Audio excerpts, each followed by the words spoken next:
सो students, हमारा next topic है how to prepare profit and loss appropriation account and capital accounts of the partners. इससे पहले आपको ये जानना जरूरी है profit and loss appropriation account है क्या। एप्रोप्रिएशन का मतलब होता है डिस्ट्रीब्यूशन ऑफ प्रॉफिट। कौन सा profit? Net profit earned by the firm, यानी फर्म को साल के एंड में जो प्रॉफिट हुआ है उसे हमने पार्टनर्स में डिस्ट्रीब्यूट करना है। क्लास 11th में आप कैसे करते थे? नेट प्रॉफिट को डायरेक्टली ट्रांसफर कर देते थे बैलेंस शीट में और कैपिटल में ऐड कर देते थे। That was the case of sole proprietorship. ये टॉपिक हम कर रहे हैं पार्टनरशिप के। पार्टनरशिप में दो या दो से ज़्यादा पार्टनर्स हैं। इसका मतलब जो नेट प्रॉफिट होगा उसे पार्टनर्स में हमें डिस्ट्रीब्यूट करना होगा। तो स्टूडेंट्स कह सकते हैं ओके, प्रॉफिट शेयरिंग रेशियो में डिस्ट्रीब्यूट कर दो। नो, प्रॉफिट को कई रूपों में डिस्ट्रीब्यूट किया जाता है, कई फॉर्म्स में। जैसे प्रॉफिट का कुछ हिस्सा इंटरेस्ट के रूप में दिया जाता है पार्टनर्स को, प्रॉफिट का कुछ हिस्सा सैलरी के रूप में दिया जाता है, प्रॉफिट का कुछ हिस्सा कमीशन के रूप में, और बाकी जो प्रॉफिट बच जाता है उसे हम पार्टनर्स में प्रॉफिट शेयरिंग रेशियो में डिस्ट्रीब्यूट कर देते हैं। इससे पहले आपका जानना जरूरी है कि 11th क्लास में हम प्रॉफिट एंड लॉस अकाउंट कैसे बनाते थे। तो सबसे पहले प्रॉफिट एंड लॉस अकाउंट देखिए थोड़ा सा। This is profit and loss account for the year ended.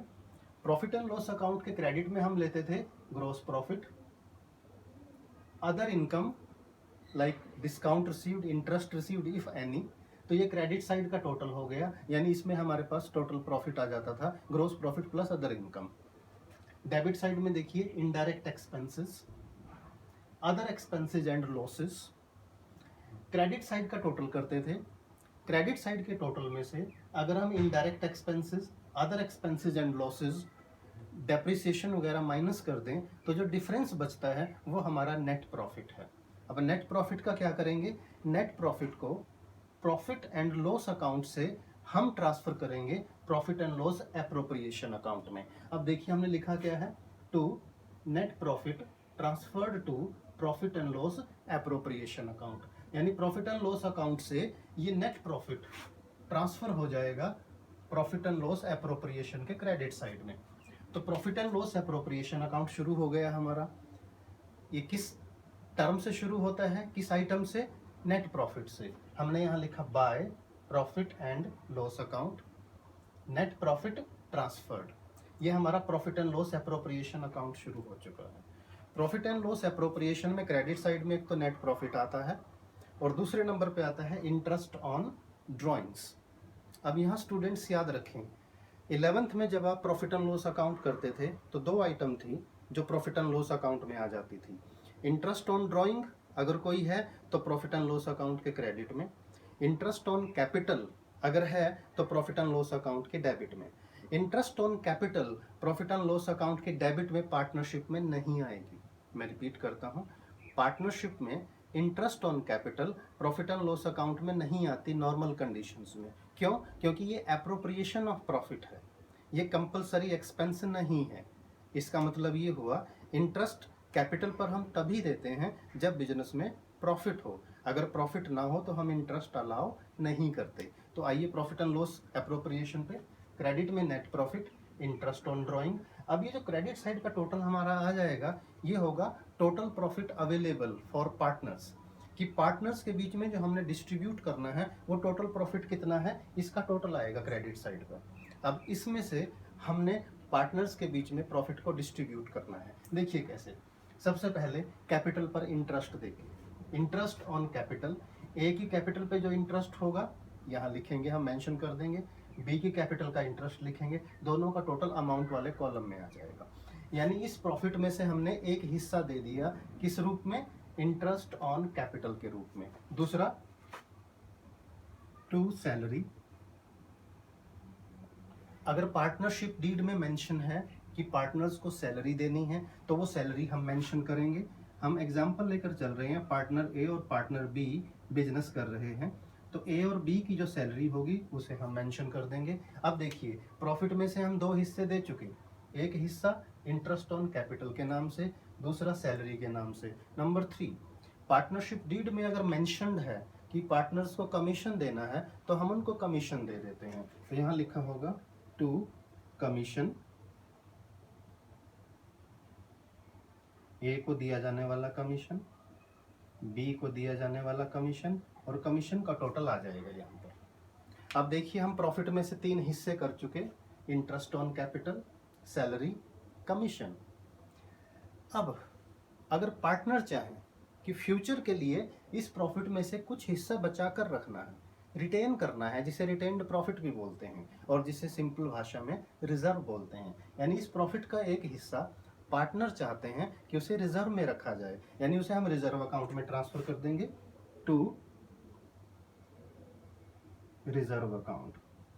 अब देखिए क्रेडिट साइड का टोटल है कि जो टोटल प्रॉफिट अवेलेबल है पार्टनर्स के बीच में डिस्ट्रीब्यूट होने के लिए, उसमें से हम 3 चीजें डिस्ट्रीब्यूट कर चुके और कुछ पैसा रिजर्व में रख चुके हैं। अब जो बैलेंस बचेगा, यानी क्रेडिट साइड में से डेबिट साइड के टोटल को माइनस कर दो, जो डिफरेंस बचता है उसे बोलते हैं डिविजिबल प्रॉफिट। तो यहाँ लिखेंगे हम to divisible profit transferred to A B. Divisible का मतलब ये वो प्रॉफिट है जिससे हमने प्रॉफिट एंड लॉस रेशियो में डिस्ट्रीब्यूट करना है, यानी प्रॉफिट रेशियो में डिस्ट्रीब्यूट करना है पार्टनर्स के बीच में, जो भी उनकी रेशियो होगी तो इस प्रॉफिट को हम डिस्ट्रीब्यूट कर देंगे। इस तरह से ये कंप्लीट हुआ हमारा profit and loss appropriation account. एक बार फिर से देख लें, क्रेडिट साइड में net profit, interest on drawing, debit side में interest on capital, salary, commission to partners, reserve if any, divisible profit transfer to A and B. ये था हमारा profit and loss appropriation account. इसके बाद students आपको कहा जा सकता है कि आप क्वेश्चन में तैयार करें पार्टनर्स कैपिटल अकाउंट। अब जो कैपिटल अकाउंट्स की वैसे तो 2 टाइप है, वो हम आपको नेक्स्ट लेक्चर में बताएंगे, लेकिन सिंपल जो फ्लक्चुएटिंग कैपिटल अकाउंट है, नॉर्मली कैपिटल अकाउंट हम कैसे बनाते हैं, क्योंकि कॉन्टिन्यूएशन में समझना आसान होगा। सपोज करो आपकी जो पार्टनरशिप फर्म है वो एक ओल्ड है, पुरानी चली आ रही है, तो इसमें हम लिखते हैं by balance brought down. Partners के हमने कैपिटल के ओपनिंग बैलेंस लिखे।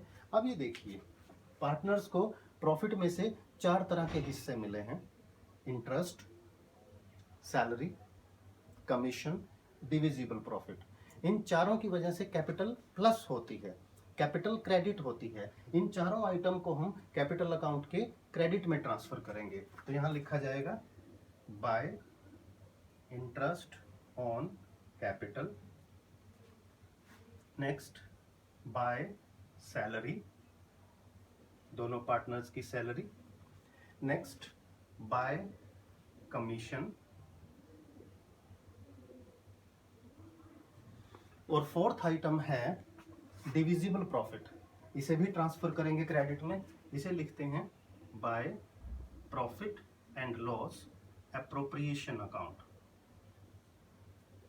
तो क्रेडिट साइड में ये 4 आइटम आ गई। एक आइटम और आ सकती है, additional capital if any.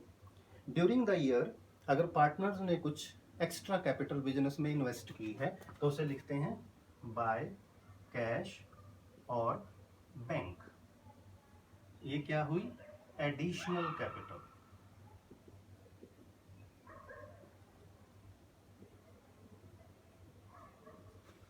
Debit side में 2 आइटम्स आ सकती हैं, कौन कौन सी, एक ड्राइंग्स,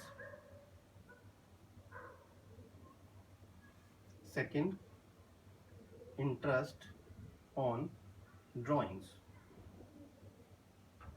अब हम क्या करेंगे, क्रेडिट साइड का टोटल, क्रेडिट साइड के टोटल में से डेबिट का टोटल, ए के टोटल में से ए का माइनस करेंगे, तो यहाँ क्लोजिंग बैलेंस आ जाएगा टू बैलेंस सी डी। ये क्या होगा, साल के एंड में पार्टनर ए की कैपिटल कितनी हो गई है, क्लोजिंग कैपिटल। इसी तरह बी का टोटल करेंगे और डेबिट साइड बी माइनस करेंगे, ये आएगा पार्टनर बी की कितनी कैपिटल है at the end of the year. तो ये था पार्टनर्स कैपिटल अकाउंट। दोबारा देखिए, क्रेडिट में opening capital, interest on capital, salary, commission, divisible profit, additional capital if any. Debit में ड्राइंग्स, इंटरेस्ट ऑन ड्राइंग्स, और लास्ट में है क्लोजिंग बैलेंस ऑफ कैपिटल।